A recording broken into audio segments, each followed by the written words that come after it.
entertained? Are you not entertained? Is this not why you are here?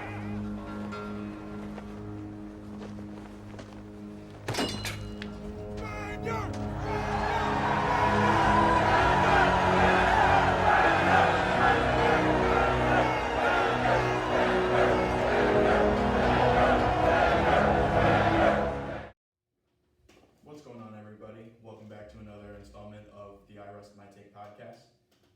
How's it going? I'm Max Adams. This is Liam Spellman. Today we got a lot of things to get. Big week in sports.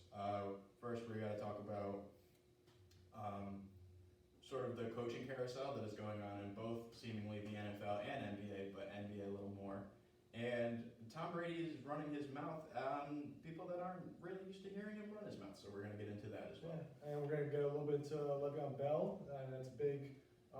He's a Chief now. Like, wow, lots to uncover there. Happened too fast. Yeah, and he plays them soon, so that's going to be interesting. Mm-hmm. Going to recap a little bit of the NBA Finals that just ended, a little more MLB, and a little more sports politics part. So we're looking forward to it. Yeah. But first, we got to get to the Le'Veon story. That's first on the agenda. This was kind of, it seems like it was in the making since he signed there. Yeah. He was not good with the Jets. Yeah, or at least since they brought in Adam Gase, because him and Gase have clashed since day one. Oh my God. Bell was liking tweets that were bringing down Gase, that were insulting Gase's capability of his ability to do his job, which is very justified, by the way. But yeah, they didn't get along. Reminds me a lot of the situation we just saw in Jacksonville with Leonard Fournette. Yeah. Don't want to pay him, didn't get along with teammates and everything, and just let a big talent go because nobody wanted to trade for him. It's funny how downhill he's going. If he wasn't the best running back with the Steelers, he was second or third. He was one of the best in the league, and he went to the Jets and immediately he didn't have a single 100-yard rushing game. We haven't seen the same Le'Veon since the holdout. Yeah, so I'm curious to see what he's going to do with the Chiefs. I feel bad for Clyde Edwards-Helaire. I liked him as a rookie, but he's obviously going to lose his touches. But they could be good together. See that signing. So the two that he was between, which I totally disagree with on both sides, because Miami was the other one in consideration. Yeah. That was going to be bad for Le'Veon, right. And him signing with the Chiefs are bad for the Chiefs, because why do you draft Edwards-Helaire just to bring him down the first opportunity you get when he's doing really, really well, by the way? So I don't think even the Chiefs needed to make a change too. That's just another weapon to add to the offense, and you're going to see probably what you saw out of what Shane McCoy did with them last year. I'm guessing. There'll probably be a lot in the passing game. I think. Yeah, I'm guessing that's what it is, but I don't know. I don't really see the correlation for them there. The Jets still. So let me break down the contract real quick, because the contract is unbelievable. So they had to pay Le'Veon $28 million for 18 games, with still $6 million left. Or however many, did he sign for the veterans minimum? Do we know how much he signed for? I'm not exactly sure. No, I didn't look into great detail, but. So whatever the Chiefs signed for, there was $6 million left. So say he signed for $2 million, the Jets still have to pay him $4 million. So they still gotta push it out. The Jets are just terrible. Yeah, the Jets are another one of those dumpster fires we're seeing lately. They might not be good for another decade. Yeah. Some better fits for Le'Veon, I was thinking the Colts, because obviously I had a whole layout of just where he could go and what's going to be best suited for him. I had the Colts, I had the Rams, I had the Chargers, and I had the Bills. All contenders. I would like to see the Rams. Yeah. I don't know about the Colts, because I think they're going to give Jonathan Taylor the reins. Well, see, if they give Jonathan Taylor the reins, why couldn't they give the same to Clyde Edwards-Helaire? Very good point. That doesn't make any sense. Yeah. That's a good point, yeah. Yeah, so I don't see that. The Rams, you're absolutely right. He could have turned back into the old Gurley. Yeah, or even the old Le'Veon Bell. Yeah. They're 2 years removed from the Super Bowl, and they're just missing 2018 Jared Goff and a running back. Yeah, no, that's a very good point. Yeah. Sticking with the NFL now, NFL COVID situation has been brutal. There's been so many games rescheduled. There was a Tuesday night game, probably for the first time ever, at least in our lifetime. Yeah. So some notable names that we've had COVID breaks since we last reported. Yeah. Anthony Sherman of the Chiefs, Corey Davis from Tennessee, as well as Adam Humphries and Jeffrey Simmons. Stephon Gilmore, which we confirmed after, because we were talking about that last week, and that didn't really circulate until the day after. The Patriots' two best players went out and they missed a week, so that was probably a good week for them to miss. Yep, and then they had defensive lineman Maurice Hurst in Las Vegas, and what was the last one I had was, oh no, that was the last one. Yeah. So it's wild. I'm surprised. I'm surprised the Titans played so well. They had like 2 weeks off of like not even thinking about football.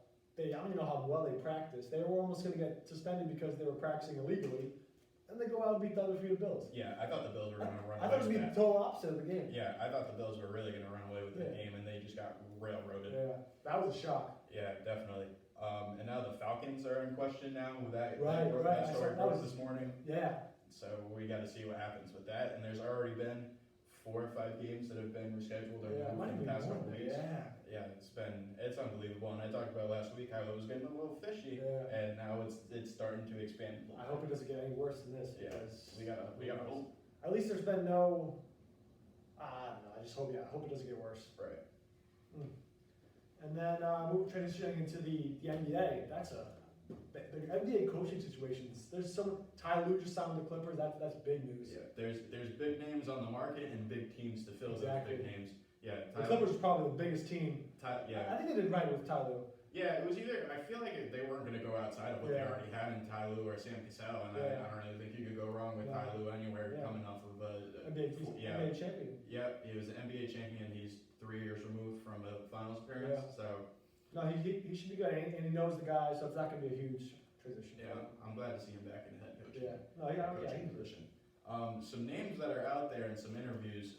So we got Jeff Van Gundy, who just had the Houston interview this week. He's gone there twice now. Yeah. So that's a high. He would change their whole culture. Definitely. And then you got his brother Stan, who just interviewed with New Orleans. New Orleans. You got Chauncey Billups out there. I think he just got an assistant job somewhere though. Did he get an assistant job? Yeah. Because the Pacers were going to bring him in for the head coaching position. Yeah, I think I saw something today. But there's a couple, like I think Alvin Gentry's like an associate head coach with, I can't remember either, but there's still a lot of big names out there. Yep. Yeah, Chauncey Billups will join the Clippers if he doesn't get a head coaching job. Oh, if he doesn't get a head coaching, so it's pending. Yeah. So Indiana just brought him in for that interview, and then Indiana also brought in former Memphis and Sacramento coach Dave Yeager. Yep. So those are interviews that are happening now. Some names that are kind of out there that we haven't heard yet: Mark Jackson, Alvin Gentry, McMillan, D'Antoni. It seems like D'Antoni is gonna go help out Steve Nash in Brooklyn. I heard, or I read. Okay. Yeah, I heard that he's gonna lean towards that if he's not getting the same deal with Billups, if he doesn't get a head coaching position. Oh, that would be interesting. Yeah, because he was kind of primed for the 76ers job before Doc Rivers was Right. So now everyone's kind of like distant from D'Antoni. I don't want to see Jeff Van Gundy leave because I always like him as an announcer. Yeah, I want to. Mike Green is going to be so lonely if I know. If Mark, if they both go, dude. It wouldn't be the same. I know. Mike Green, if you need somebody, I'm here. I'm here about it. They've been doing the finals for as long as I can remember. Yep. Oh yeah, that would be devastating. Yeah, I'd like to see Mark Jackson in before Van. He was a good coach. He was a good coach. He got screwed, obviously. Yeah, I don't even know why. Right before the Warriors turned into like the Warriors we know of today, I mean, it sucks for Mark Jackson. I really liked him as a Warriors coach. Yeah, definitely. Correa just hit a walk-off from the bottom of the night. Real time. Breaking news, Carlos Correa walking. Oh my God. Thank you, Dad, for that. Yeah. Wow. We've had so many breaking news in 3 episodes. So much breaking news going Dang on. it. Damn, dude. Carlos Correa. It's really Astros. I'm so sick of that. 4-3, Astros beat the Rays. Damn it. Wow, okay. That just threw me off my whole thought process there. Yeah. Well, let's go into MLB now. I mean, so now the Atlanta's up 2-1, Tampa Bay is up 3-2. Right. They can't really seem to close it out. And I mean, at least it looks like the Stros are on their way out, but they are not going down without a fight. Absolutely not. And I mean, as much as we hate them, they still have a lot to prove. Yeah. They want to prove that they're still legit. Yeah, I don't know, because they don't have any starting pitching right now. They have McCullers, who had a good outing. Zach Greinke's been bad since the playoffs started. Since the first wild card game, he's been bad. And then you don't really have anybody else. plays. Yeah. So I don't understand how they're just hanging on by a thread every Yeah. time. I mean, I'm hoping the Rays can finish them off, but yeah, the Astros look tough. Yeah. But can we not, the Dodgers, are you kidding me? They're 11 runs in the about to first blow- inning? But it looks like they're about to blow it again. Yeah, but still though, we can't not talk about Yeah, that the game. 11-run first inning was oof. They came out and they Well, they you could needed tell that. They were angry. They needed that. Down 2-0. Mm-hmm. The 15-3 that final score was. Yeah, and then we got to see what Clayton Kershaw's status is moving I know, I don't, is, like he was great in his first start. Yeah. And then he's been scratched. Yeah, it was ever kind since. of the random back spasms which you saw with Matt Scherzer last year with his neck. True. The spasms just have been coming out of nowhere with the league's top aces, Yeah. so I don't really know. So he is pitching right now. Oh, he is. He's on the hill tonight. 2 innings, give to it so far, 2 Ks, no runs. So yeah, so we'll see if he's the Clayton Kershaw of the first week or the first game he pitched, or if he's the old Clayton Kershaw from previous years when he's terrible in the postseason. Yep. Which I love because the Red Sox took advantage of that. Wow, cross square walk off. That's okay. Lot going on here. Yeah. And then we got to talk a little about the NBA. I know it's been like a couple days removed. But yeah, what did It's been a they week. clinched it on Sunday. Yeah. So Right, today's Thursday. As of now. Yep. So yeah, they.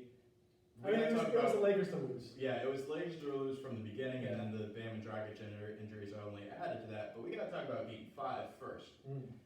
Danny Green and Marquise Morris, are you guys okay? Like, you guys seemed a little jittery. Like you guys just like. Danny Green just hasn't. He was terrible. They flat out panicked. Yeah. He Like, barely hit the rim on the shot. yeah, his legs were wiggling as he went up to jump.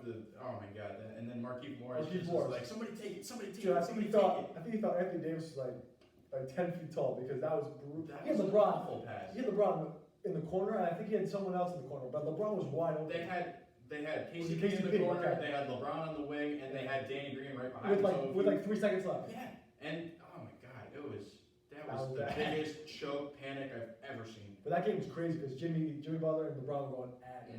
I was sad to see the kind of end, like the Right. last 2 minutes before the last 20 seconds was- were incredible. Oh my god! I know you like to see someone hit like a buzzer beater or something Yeah, like that. you know, not even that. Just you don't want to see the refs kind of Yeah. take over that sort of like. Well, anyway, I mean, Danny Green missed it. I mean, they had because if he made that shot, it's over. But the Jimmy Butler free throws on Yeah. back possessions, like Yeah, that's tough. I didn't really like that. I didn't really like those calls. Yeah. So especially the call where he's underneath the stanchion going up for a shot and he got a shooting Was foul. that the one where when he walked over the stanchion? It was Yeah, something, I was like, bro, you rewarded him for being out of control, and then there wasn't even a possibility of that Yeah. shot going in because it hit the stanchion. Yeah. You know what would have been crazy though? If LeBron hit the game winner to win the series. I thought he was going to, but then he got triple I teamed. know. I know that's a topic right there. Should he have shot that? So yeah, no. No. Danny Green was Any wide good- open. You have 3 guys out. That was absolutely the right choice. And Danny Green's a proven shooter, although not in the Yeah. bubble. He gets paid to shoot, yeah. But He was horrid. By the way, speaking of Danny Green, I think this has to be said. Can we add him to the Coos petition? Can we do that? We gotta. They both deserve. I don't, because I'm a big North Carolina Tar Heel fan. I don't like seeing that, but he was terrible. He shot 28% from 30 the whole playoffs, Yeah, that was bad. and 33% from the field. It's literally what he gets paid to do. It's LeBron passes to terrible. you, you gotta make good threes. It was terrible. At least Thank you're God not Marquise 100%. Morris stood up for the occasion, and, Right. kind of filled that gap. But Yeah. that was horrible. Yeah. He was not good. I feel bad for Dragic too. He fought and clawed I all know. his way At back just least- to get blown out in an uncompetitive game. Yeah, I know. They absolutely dismantled them. Yeah. In the second quarter, I was like, okay, this game's over. Mm-hmm. I mean, well deserved. They were the best team all year. Definitely. And LeBron's the best player, and Anthony Davis is an animal. Mhm. So I'm curious to see. Like we talked about this a little bit in the previous episodes, but next year the West is going to be wild. The West is going to be wild. The whole NBA is going to be wild. Absolutely to be crazy. honest with you. So we're going to segue now into a little bit of the recaps of the NFL. Some takeaways from the last week. There were all sorts of There was crazy a lot of games. stuff. You saw upsets. You saw comebacks. You saw a couple game winners. Yep.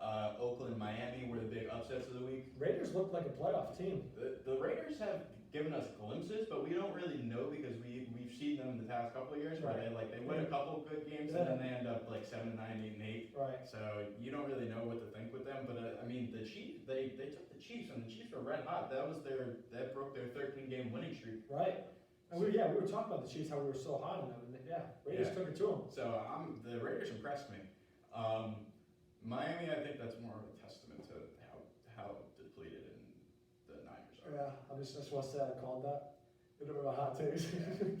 But in no way, shape, or form did I fully think that was actually they destroyed them. Jimmy G, What was the final score? Do you remember? 43-17. Oh, Brian Fitzpatrick looked like a top 5 quarterback. Jimmy G, I said going into this year's draft we should have drafted Jordan Love in case Jimmy G imploded, which I knew he was going to do, and it looks like he's imploding already in week 5. How many $1 million you paying him? He's got like 150, doesn't he? Yeah, he's got like a third or fourth highest contract among current QBs. I think he's right above Matt I Stafford. want to see, yeah, okay. He's getting paid a lot of money and he's not performing against He's the Dolphins. terrible to hand the ball off pretty much. Yeah. To Right. 49ers, I go feel. out on dates with porn stars. I don't really know. I do feel bad for your 49ers though, just with all the injuries. Yeah, But they talk about a Super Bowl hangover. I know it's not their fault because a lot of the injuries, but yeah, they were dominant last year. They look like an average NFL team. yeah, it's big yikes. Something I want to bring up now is the Steelers. I feel like they always find just these gems in receivers.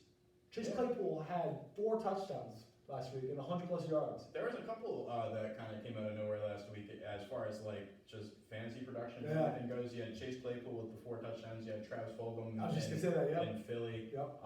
He had 10 catches for 152 Yeah. yards. And then Tim Patrick 2 weeks ago Right. when Denver was still playing. Went Yeah. over. It was, I don't understand what's going on. Yeah, all the receivers. But again, like the Steelers, Antonio Brown, they got him like in the 7th round. Juju's been a beast for them. Mhm. They had Santonio Holmes. I feel like they always have just these stud receivers for Big Ben. And Heinz Ward. Heinz Ward, way back there, yeah. No, they're Steelers are legit too. I Yeah. like them. Their defense is tough and their offense is. I wouldn't say their offense is like really good, but they're good enough. Yeah, they're winning them. They're good enough to win them. Right. The games that they've faced so Yeah. far, and their defense is keeping them in it as well. You don't really have that like marquee guy on Right. offense anymore, like you had in Antonio Brown and Le'Veon a couple Mhm. years ago. Yeah. But they're gelling just fine. They're getting the job done. No, they're tough. And then Russell Wilson just continues to be clutch. Yeah, that was an amazing comeback. I what don't do you- think they should have been in opposition. in the I was first gonna place. say, what were your thoughts? Because it was 4th and 1.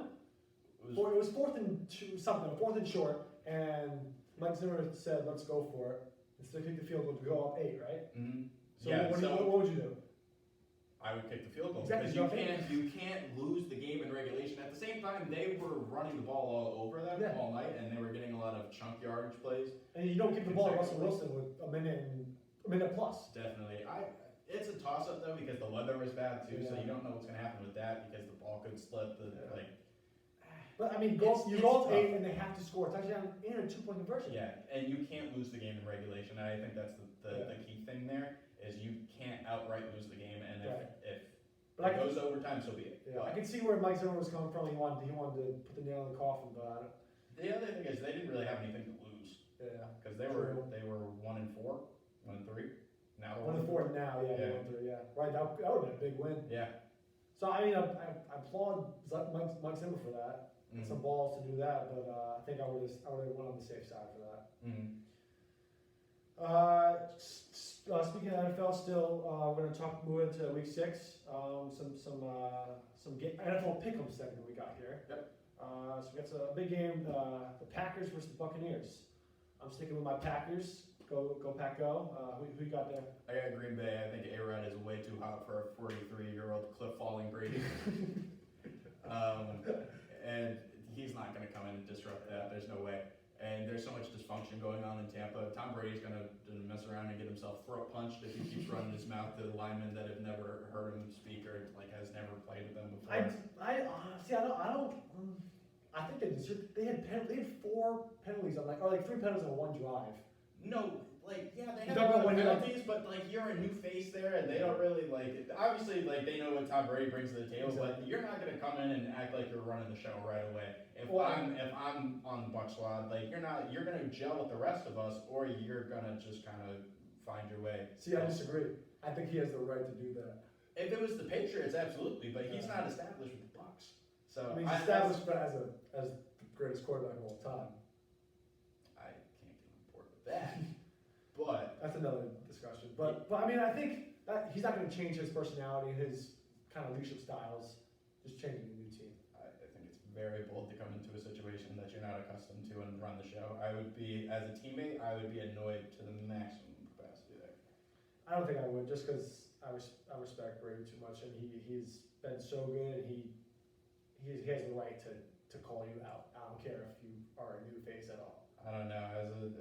He ran the combine in khaki shorts. I don't think I can take anybody seriously that does that. Come on, you're not. And he's outside of a Belichick offense, so you can't He's really. still playing well though.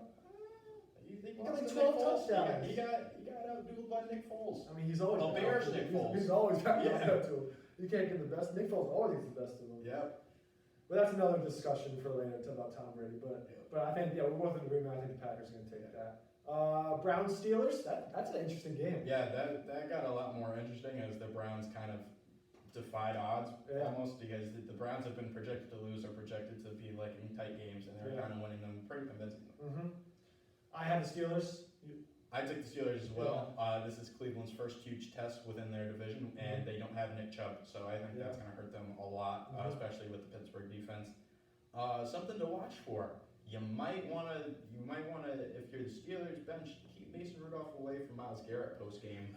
I mean, I forgot about that. or don't. Just Like, keep I it light love to in see a good brawl, but I don't think that's going to be good for the NFL. So, I mean, do whatever you want, but just be on the lookout for that. Miles Garrett's a scary man. The Sunday night game, Rams 49ers. You taking your 49ers? I'm not. You're not? Wow. After last week, I don't have a lot of hope for the Yeah. season. I think one of two things is going to come from this week. So I think the injuries that they've suffered are going to prove to be too much to overcome, and they're not going to be a contender. Or Miami was a freak accident and it was a trap game. That's the one of two results. Okay. I'll tell you, I have the Rams. The Rams have been. They had a down year last year. They looked great, but I think they're 4-1. Mm-hmm. I mean, they're just playing all around good football. Yeah, Jared Goff looks like he's coming back to his old self. Robert Woods, Cooper Kupp has been really well.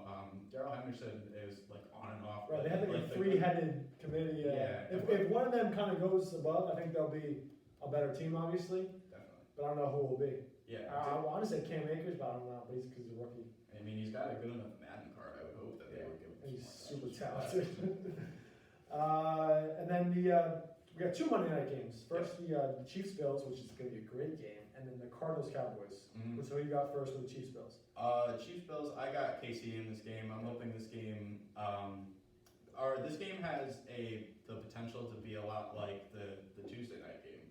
Like, I think so. Okay. yeah, because they're running into just a mad Kansas City team who's coming off a loss that they don't. Sure. And they're going to be coming out throwing the ball all over the place, and they had a hard enough time stopping Tennessee's offense. And Ryan Tannehill. I saw a stat that they compared Tannehill to Mahomes in the last like 14 games, and Tannehill's been just as good, but even better in some statistics. Yeah, and they don't have Sammy Watkins this week, Kansas City, but I feel like that's going to benefit them because you have Tyreek Hill on both sides of the ball because you're going to have McCall Hardman in that wide receiver 2 spot. I like McCall Hardman. I like him a lot. And we'll see what Le'Veon Bell can do. I don't know. He might not get a lot of touches because it's obviously a new week, but I think they'll give him the ball. Mm-hmm. I think Clyde Edwards-Helaire might have a good game. He might be a little mad at Son Bell, so he might have a great game. Wouldn't be surprised. Who do you have in that game? I have the Chiefs as well. I hope it's a good game. Yeah, me too. The second Monday night game, Cardinals Cowboys. I wish Dak was playing. It would be a much better game. But Yeah, that was a freak game. We didn't talk about that. Yeah, that was. It was so unfortunate that we saw Dak's injury the same week that Alex Smith comes back. I thought that was really unfortunate, like a set of coincidences. And I like Dak. I just hate to see that. Yeah, I was ready. He was playing great football. I was ready to trash the Cowboys like no other coming into this weekend, and that happened. So we got to kind of pump the brakes on that because now it's not really, you can't really blame the Cowboys. Because they lost their quarterback. Yeah, they lost their coach. So you think Andy Dalton can pull it off? Nah, I got Arizona. I got no Dak for the Cowboys equals no big wins for Dallas for the rest of the year. But we do have an Andy Dalton sighting. So I mean, he's honestly a good backup to have, I would say. Yeah, but I don't think he's going to win this. I think I have the Cardinals as well. I think Kyle Murray will dismantle that Cowboys defense. Definitely. And then the next segment right now, our sports politics segment. We've kind of done this little thing before. We like it so far. I think it's been a cool thing to talk about, and Or we both had cool topics. Do you want to go first, or you want me to? I'll have you go first, because Okay. this is kind of... So my sports politics topic is kind of about high school basketball and whether one and done should be a thing. So when I was thinking about this, I wanted to know what I should say. So I think my opinion is if you're a legit high school player, you should have the choice to go to the NBA. Mhm. I'm not a big fan of the G League. I think I'd rather you go to the NBA or go play college basketball. And the one and done has been killing the college basketball so far. So in my opinion, I'd rather have you either pick to go to the NBA right away, Mhm. or you have to play at least 2 years in college if you Mhm. don't go. Kind of similar to the college football and how they have to play 3. Mhm. But I would like to see that because I love college basketball. College basketball is one of my favorites, especially March Madness. So I hope they get rid of that, and I hope they can allow high school players to go straight to the NBA or have to stay. We'll say 2 years in college. Okay, so you're saying either they go straight to the NBA from high school, or they have to stay at least 2 years? Yeah, 2 years or they can their whole 4 years. Okay, I got you. You got any thoughts on that? I mean, I think it's very counterproductive the way that they do it. Because you're not really going to see a lot of big faces and then like established in NCAA. You're going to have the high-profile high schoolers that could have gone to the league from high school Right. for 1 year, Yeah. and it's not really. They're losing a lot of interest in fans. I feel like by doing that, because you're not really going to get attached to the players because you're going to have a new team every year. Yeah. So that makes it a harder job for the coaches and just harder for viewers to kind of get on board with every year. I think honestly, another topic to talk about is like just pay the college athletes for an incentive. Yeah, Like that was another part. more guys are gonna keep going. Like Jalen Green is the number one player in the country. He's not going to college. I think you just need college needs an incentive, or else all these guys are gonna go overseas or the G League. Yeah, definitely. And I want to see college basketball with the top players. I think we all do. All right. Yeah, I didn't even think about that. This Right? week. Yeah, I was trying to figure out what topic I wanted to, and it's funny because I actually had this topic in my sports management class, and I was like, wow, this is perfect. Yeah. Let's bring it up. Just fell right in your lap. Yeah, it was literally, it's perfect. I'm gonna stay on kind of the basketball terms, but in sort of a serious sense. So obviously you guys know what has transpired here in this year 2020. We've had unspeakable tragedies, the pandemic, and like an awful outing. It's one of the worst years that I've ever witnessed, or we've ever witnessed in our young lives. But we do have what seems to be the light at the end of the tunnel, and a kind of a seam for hope, and that was seen within the Los Angeles Lakers. The Los Angeles Lakers were faced with a lot this year. Starting with the beginning of the season, they had to have a chemistry kind of merge with AD coming in. They were favored coming into the season, so they had a bunch of shifts in focus. So they've had, we're the favorites, let's go get it mindset going into the year, and then afterwards, January 26th, the awful tragedy that happened with Laker Kobe Bryant and his daughter Gianna and everyone else that was part of that AAU team that was part of the crash.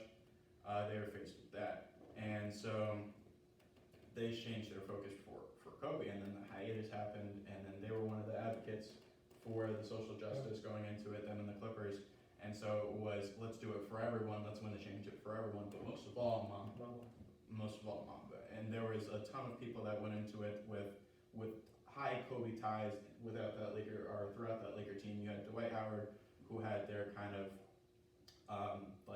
they had to patch their relationship when Dwight returned this year. He wanted to make it up to LA, and he wanted to make it up to Kobe. So I think he did just that. He had a comeback year for the ages. Quinn Cook grew up on Kobe Bryant, and he lost his dad and his childhood hero 1 year, and they got the ring to make up for that. And I think that ring was definitely dedicated to both of them in his case.